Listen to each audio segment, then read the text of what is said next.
Grace and peace to you from God our Creator during this holy season of Lent. Lent is the time of year when we take time to reflect upon all that was done for us by Jesus in his ministry here on earth that ultimately led him to the cross. Upon that cross, he made a great sacrifice for the world, and because of that sacrifice, you and I do not have to do the same thing that he did. You and I will not face crucifixion as he did. There are times, I believe, that we forget that work that Christ has done for us. And there are times, I believe, that we take it for granted.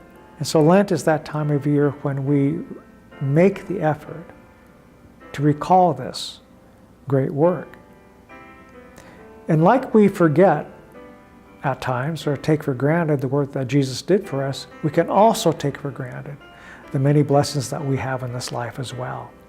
This does not mean that we do not take time to reflect upon that and look at our own lives and discern within our lives those places where we are separated from God. And so the season of Lent is marked by that time of reflection for us to think about that, the ways in which you and I can come closer to God during this holy season of Lent. The work that Christ did for us is something that has been with us every moment of our lives.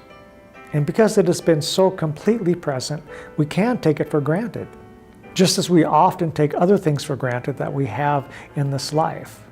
For instance, just by the fact that you are watching this means that you have a phone or a tablet or a computer and connection to the internet. And perhaps that's become so much a part of your life that it's simply something that you don't even think about anymore. Perhaps you have a home with central heating and central air conditioning.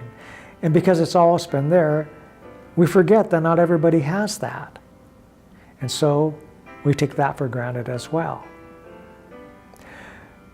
Many people living in the United States have 2 or 3 or more television sets in their home. But that's just the way it's always been. And then we assume that that's the way it is for all people. But it is not.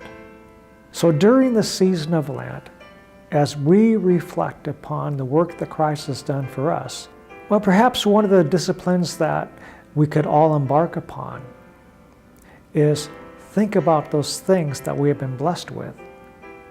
And then take a moment of time to give something to others who do not have those same blessings. Perhaps, for instance, if you have cable television or satellite television and it has 200 channels available to you, perhaps you might think about giving something for each one of those channels. For instance, you could say, for each one of those channels, I will give 50 cents to a food bank or to a feeding program. Perhaps you could say, because I have 3 television sets, well, I could give up $20 for each television set and give it to a homeless shelter. In that way, you and I are making a sacrifice to help in this world. And in that way, we participate with Christ as well in the sacrifice that he made. Again, you and I do not have to sacrifice in the same way that Jesus did. But all of us can sacrifice things in our life to help make the world a better place for other people. During this holy season of Lent, then, let us take the time to reflect upon the goodness of God, the many blessings that we have in this life, and then may we learn to turn some of that over for the purposes of God's use in this world. Thank you, and bless you during this holy season of Lent.